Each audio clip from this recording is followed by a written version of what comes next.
Testing, 1, 2. This is Mr. Nobody. Tonight, I'm outside. Maybe we'll hear some sirens. I have not reported on the plague that's been afflicting my city. Plague. But it's been going on for a few weeks, and many people have died as a result of it. The death seems pretty upsetting in the sense that you're out there. Plague. They can't breathe. They drown. I have several octogenarians in my life who could be taken by this virus.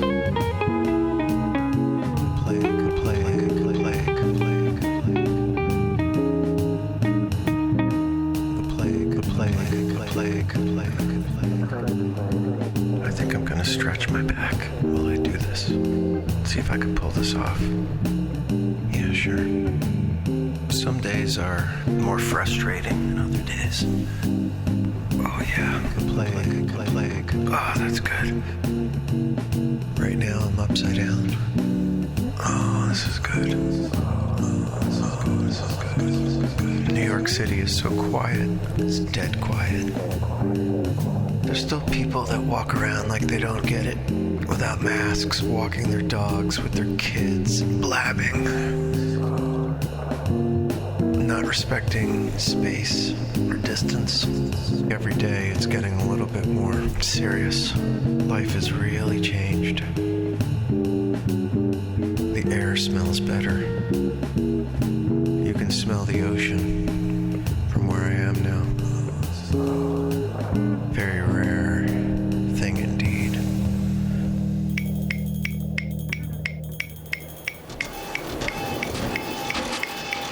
Constantly polluted with cars, noise.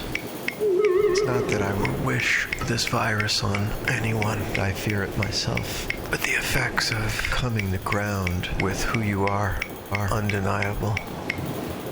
You have to find what you enjoy. I don't know what drug addicts are doing right now, or drug dealers. Whether or not to put a little crimp in that game. I can't imagine if I was still using my drugs, what I would do. What do? You buy a whole lot if you have money. Most drug users don't have money. They go day to day. Most. Day to day.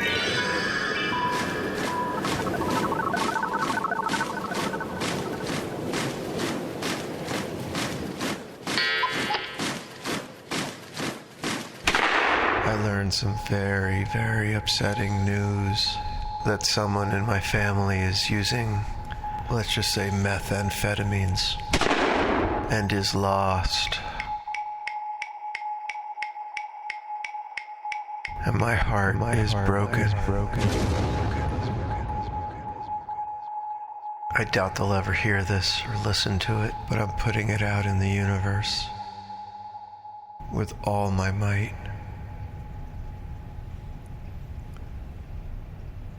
That I wish this young person could find their way out of it.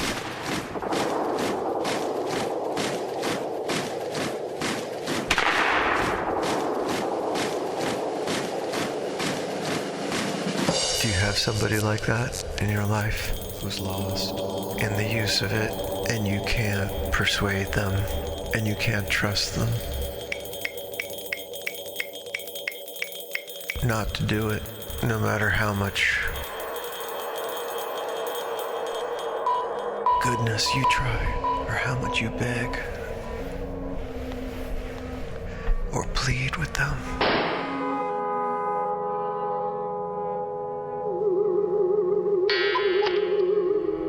I have a feeling that my son stopped using because I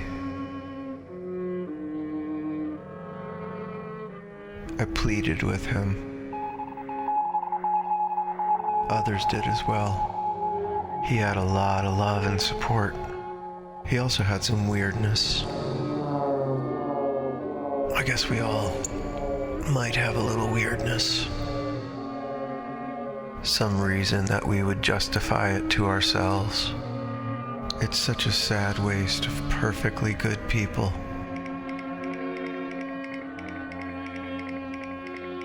People that there's really nothing wrong with but their minds.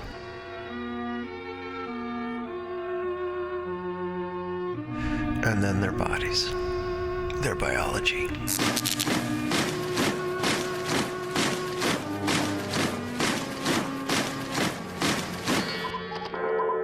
I accept that it's complicated and has overlapping vectors. But still, to have lost my son and to know of another young person in my family, it's horrifying.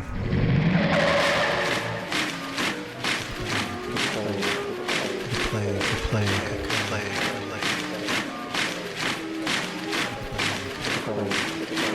So the plague has stopped the city in its tracks. All the stores closed, all the restaurants, all the clubs.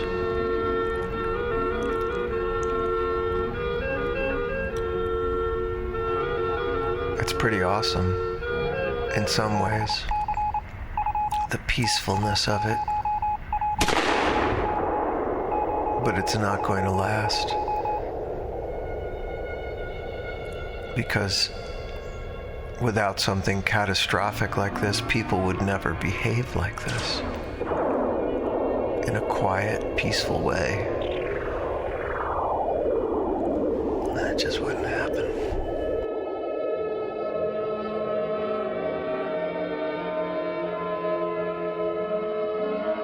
I don't know why I'm whispering. It's so peaceful and quiet that it deserves whispering.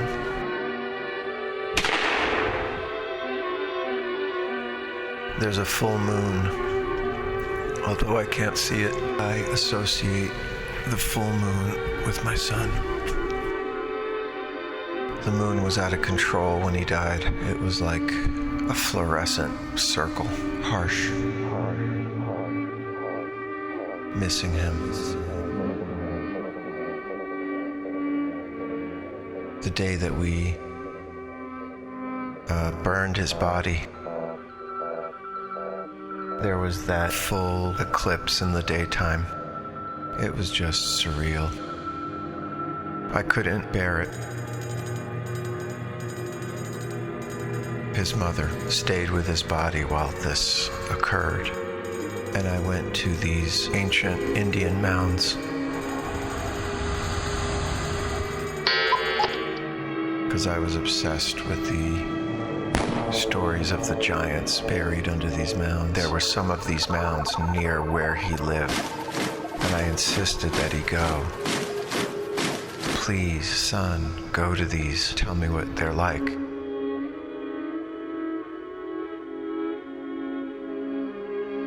And he did. And he took pictures and sent them to me on texts.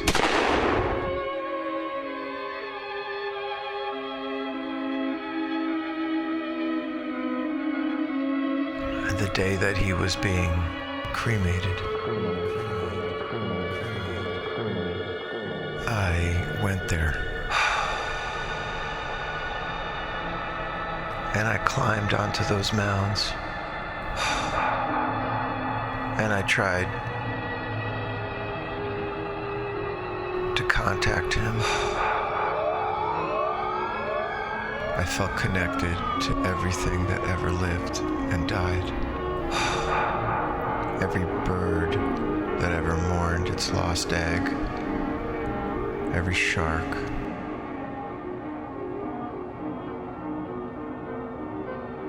Everything.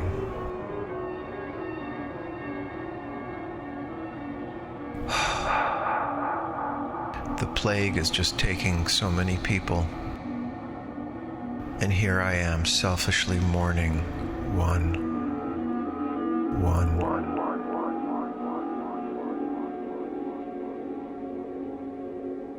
That's not lost on me. I often tell myself to shut the fuck up, to suck it up, to just accept it.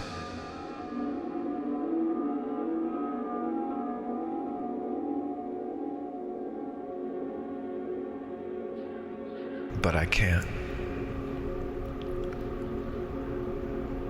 Deep in me, I cannot do that.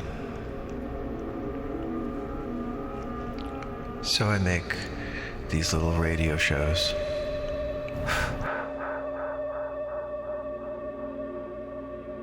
His memorial. It was a plague that took him too. One that he signed up for, but a plague nonetheless. One that's spread by the drug cartels and the individuals who sell and the users themselves. It's a marriage.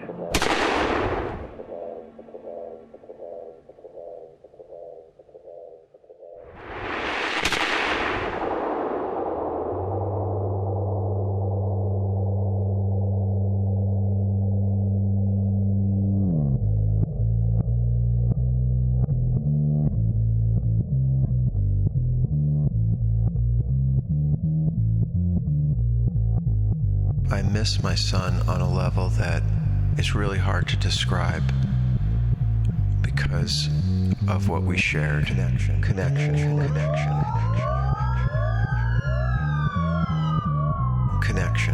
It's biological too. I don't think you can feel what I'm feeling towards anything but your own flesh and blood. Not like this. It's weird. I was thinking about Jesus recently and how strange the story is. And I know it's connected to the other dying and rising gods and myths that were in existence. Most people don't want to know that, but it's true. But the whole idea that he died after so much suffering, but then didn't die. You know, like, what? Got brought back from the dead? It's a little unclear. Even in the Gospels, there's 4 different versions. Yeah. It's like he cheated death.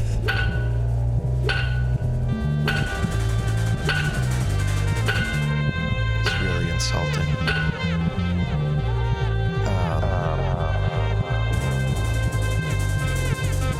I've also heard this idea that since God only had one son,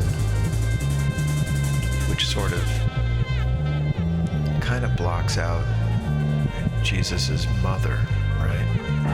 We have so much regard, supposedly, for our mothers, and here, our main religion in the West, although they venerate the Virgin, that also caused a lot of trouble and heresies. The mother is kind of truly secondary. It's the Father and his only Son. And he brought him back from the dead.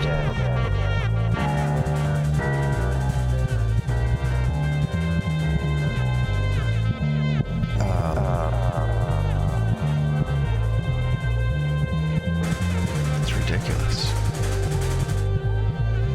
It's also unfair to the rest of us. Because the rest of us have to die all the way and stay dead. I mean, maybe there's some promise that you're going to go to the happy hunting ground, but there's no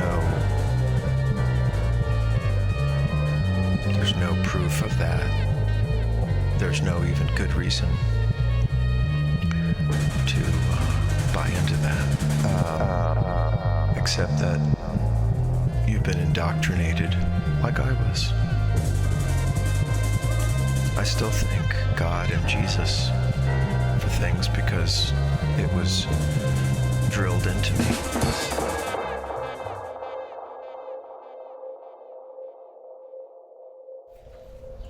I was reborn, though. I truly was reborn. I even remember the moment it happened. If you're a believer, you're gonna hate this. It happened in a classroom. I guess it had been building in some way because of my study of philosophy. I wasn't even aware of how many vague, unexamined thoughts that I had about ultimate reality and God and afterlife and death and meaning. I was sitting in this classroom, and this really nice lady was talking about her faith. And she kept saying, well, you don't understand. You don't understand that this is a love and a redemption and a power. She kept using all these words. And the more she spoke, the more I drifted into this reverie. This release from all my bondage. This prison of indoctrination, darkness, and nonsense that I had been locked away in suddenly revealed itself and fell off of me, exposing this reverie, something clean, clear, beautiful, sobering, and exciting. But like when you wake up from a dream that you think is real, there was a little bit of shame that I had spent so long in this unlit cave. So there I was, suspended in a timeless reverie, a trance. And she's speaking about how we're missing the point of God's love. And all of a sudden, there's no more language. There's just data, truth. And in this state, I had a bit of a religious experience, if you'll excuse the expression. I saw a woman, a female form. That's what I saw. And over the top of her was written, "Nature is indifferent." So weird to see the woman almost like a statue, an image that was carved millennia ago, faded but still there, reaching across time, dissolving time, to speak this sentence to me: nature is indifferent. And it wasn't just nature in the sense of trees and animals, but the nature of reality, the character of reality is indifferent. It's amazing. Because I was having this experience while also trying to be polite, to hear the nice lady who was talking. My eyes were open. I mean, literally looking at her as she was speaking while I was in this thing. She was like a key that was unlocking this experience, this sentence, this truth. It's really easy for all of us to deride, contradict, hate, belittle each other. And usually it's towards our positions, your political, your religious positions. There was nothing in that sentence that was judgmental. It was pure.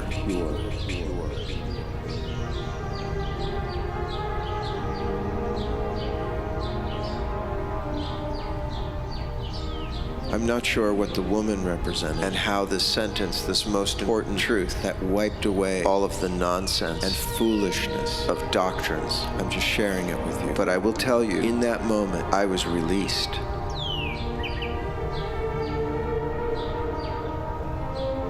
It was an awakening, like someone lifts the blanket off of you while you're struggling in a nightmare or even a dream, to solve it, push it around, to make it make sense. And when the covers came off, there was some difficult truth there, but the truth never hurts. Only lies hurt. Only deception, dissemination, confusion, manipulation, indoctrination, those things. I don't have an answer of how we would live in a society without that stuff, because it's been part of humanity since the beginning. Ever since there's been small groups, there's been hierarchies that protected their positions through supposed private knowledge. But the mystical experience is available to everybody. penetrate the bullshit that we put in front of ourselves, that we laden our children with, poison the next generations with. Nature is indifferent.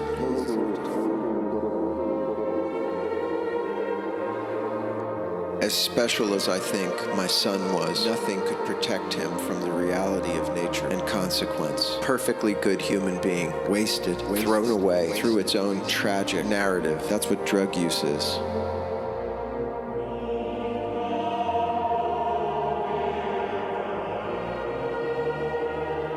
Self-murder, but before then, it's walking yourself back to the very darkest part of a cave, alone.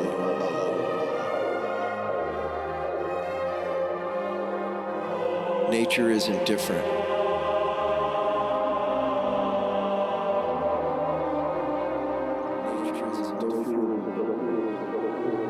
Wasn't the message of God's love and protection that some people might want to feel comforted by a sky parent, but that's what came. A warm, bright, powerful light that no darkness was immune from. So this experience lasts maybe, I don't know, 5 minutes. And later I see the nice lady out in the hallway, and I know she's truly struggling with her faith, you know, her belief in magic and her history, and those things are important to her. And she's been hearing very intense, truthful information that contradicts her positions.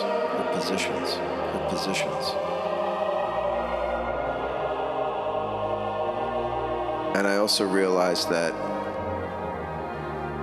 she's got to come to that herself. I'm not going to persuade her to abandon her superstitions. I'm not even certain of my own.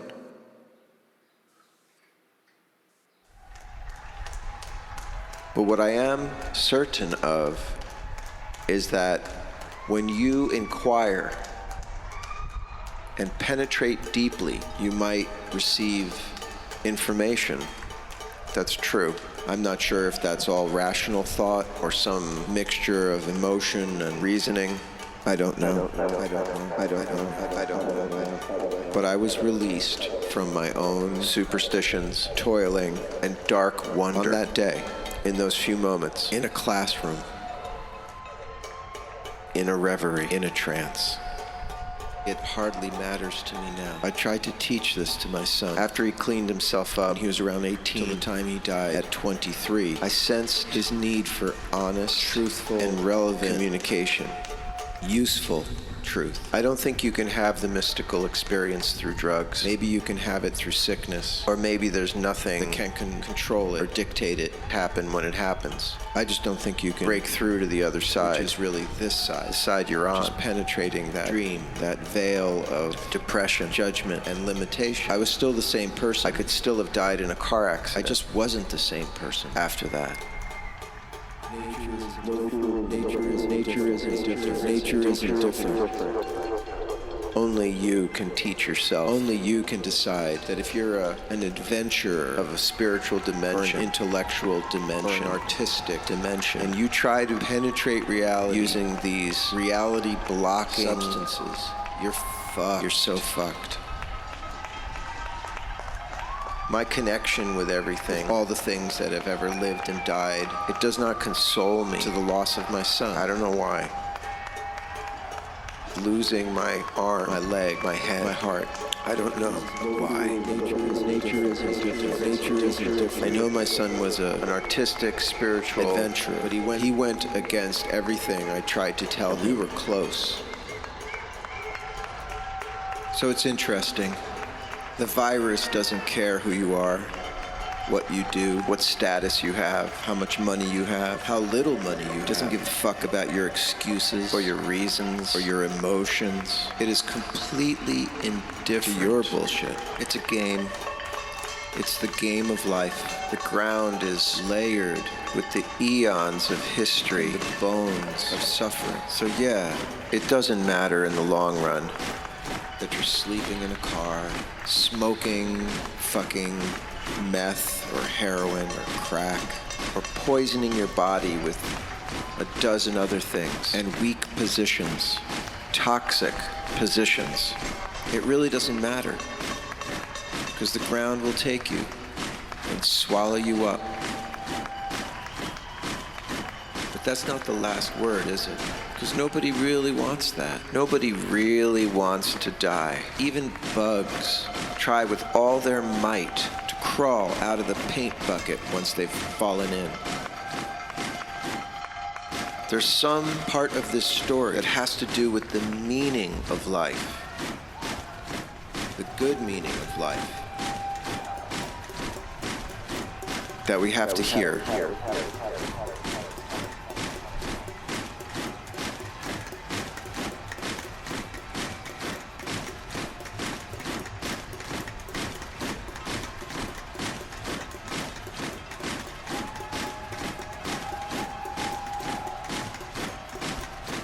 The world is humbled by a little tiny virus that came about as a result of our action. And nature is just kicking our asses because nature is indifferent. And there is a great consolation in that.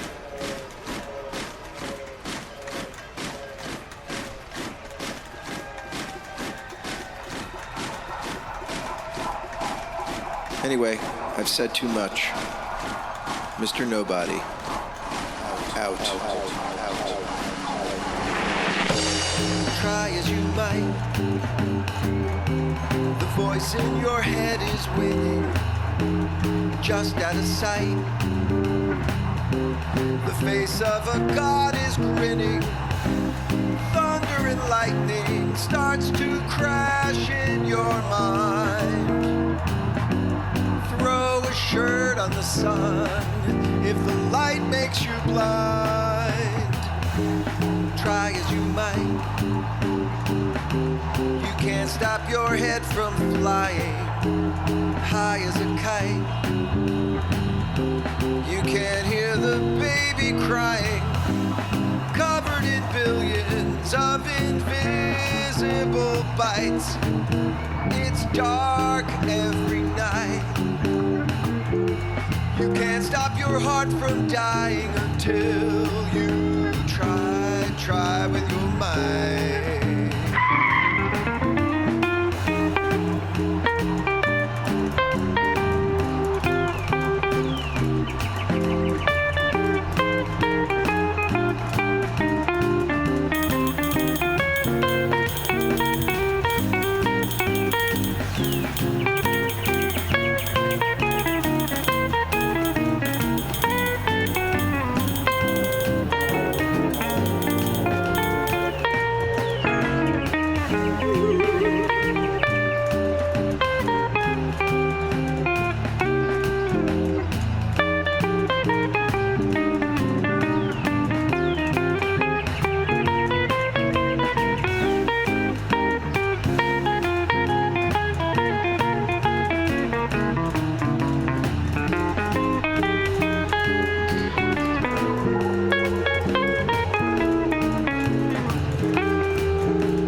Try as you might,